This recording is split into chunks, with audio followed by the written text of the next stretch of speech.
Let's talk about China. Many consider China to be one of, if not the biggest geopolitical risks for the U.S. Let's talk a little bit about their president, Xi Jinping. What kind of a person is he? What's his background? How is he manifesting himself in the government? He is the head of China. That makes him smart. It makes him ruthless. It makes him like the great leader of any country. And he's dominating China to the extent possible to try to hold it together. Beyond what would be considered normal. Well, China has historically been dictatorships. Mao Zedong. China has frequently been regionalized so that it doesn't have a center. China is a complex country. There's no one model that always holds. Given the economic crisis, given the sociological realities of China, the danger for China is that regional powers will take over.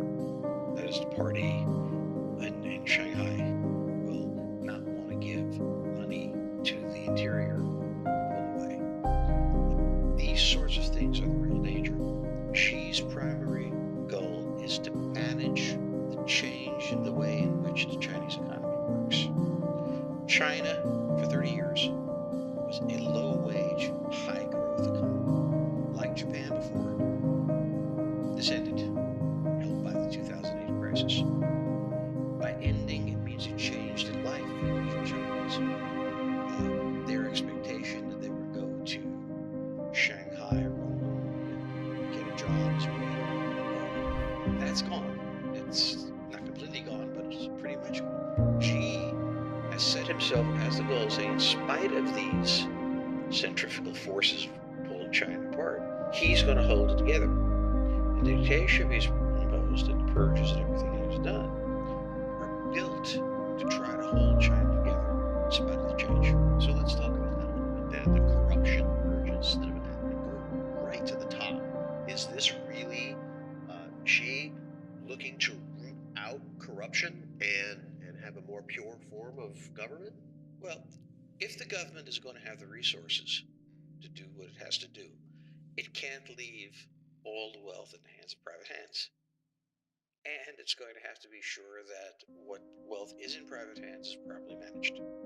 So yes, it is an anti-corruption drive, but it's also a drive designed to make sure that there is no one inside the party, no matter how senior, especially how senior, who could be a threat to Xi and this centralization drive.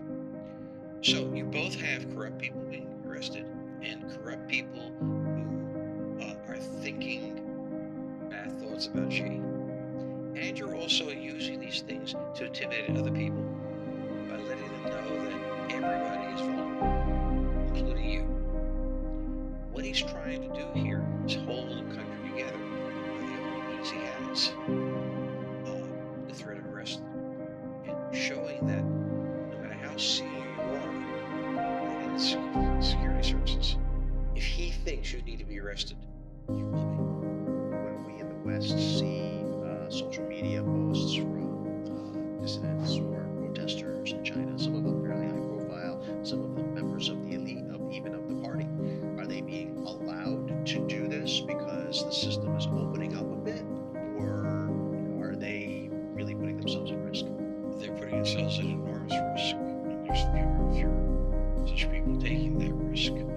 The China that was there 5 years ago that was opening up, that discussion is done. China is not opening up. They're closing down. The question at hand is, if China closes down, will that be enough to hold China together? Or will it drift apart? So we used to have the debate, will it liberalize, won't it liberalize? That's answered. Now the question is, will it break apart into regions, as was the case in the middle of the 19th century till 1947? Or is it going to stay together as a unitary state? That's the question. How does the military action of China fit into all of this lately? The buildup in the South China Sea, aircraft carriers under construction, certainly a lot of propaganda related to their military, taunting of U.S. pilots in the South China Sea. What does all that mean? Well, on land, remember the People's Liberation Army is more of an internal security unit than it is a military that's going to war. Hard for China to go to war to the north of Siberia, To the south of the Himalayas and the jungles, and to the west is endless grasslands. How do you go to war? What do you go to war with? The Chinese have one fear. They are a trading nation now. They export. They export through the East and the South China Sea, and that's surrounded by islands, and the U.S. Navy could, if it wanted, relatively easily close off China's access. And the Chinese know that the Americans' first move is to place sanctions on a nation and blockade. Their fear is that the United States is going to do this, so they're trying to find a way to open up, to force the South China Sea open. But as you said, they don't have aircraft carriers. They have aircraft carriers being built. And people don't understand, having an aircraft carrier doesn't mean you have force, because you have to have cruisers, destroyers, and everything else. And above all, you have to have an admiral. So in order to fight a carrier battle group, you need somebody who's trained in that. And the only people who train you to become an admiral is other admirals. And they've never done this before. So the Chinese are far away from being able to challenge the United States, for example. They will settle for agreements with countries like Taiwan or Philippines or Indonesia, guaranteeing their passage. It's very important to bear in mind that thus far, for all the talk, there's been no military action in South China Sea. And it tells you what the Chinese are up to. So she is trying to hold the country together desperately. How's he doing? How stable would you say that? I would say that at this point he's doing extremely well.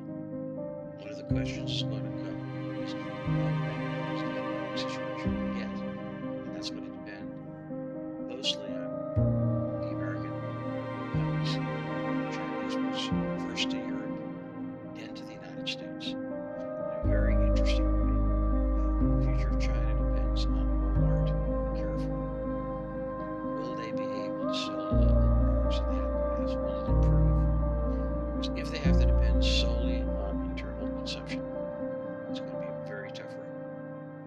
So if she were to lose power, is there an obvious group that would fill the vacuum, or is it more of a chaotic transition? Well, I think then the question is, each region has a chief, party chief. The regions have very different interests. She is trying to make certain that those interests are harmonized, whether by bludgeon or by interest. And she is also trying to make absolutely certain that the central government survives. If she doesn't survive, it's very difficult to imagine who will replace him, who has the power and the credibility. You will see, I think, a transition. Why hasn't she and the party done anything or done more about North Korea? They find North Korea very useful. Every time North Korea does something, the North Koreans don't talk to the Americans. The Americans run to the Chinese. The Chinese talk to North Koreans. They come back to the Americans and they say, we've got it under control right now. Now, after they've done you this huge favor, it's very hard for the Americans to demand this or that from the Chinese. It's a mode of deflection. I don't know how much coordination there is between the North Koreans and the Chinese. I suspect rather less.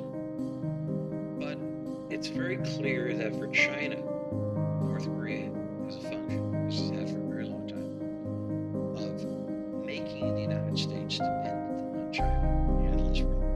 Is North Korea dependent on China?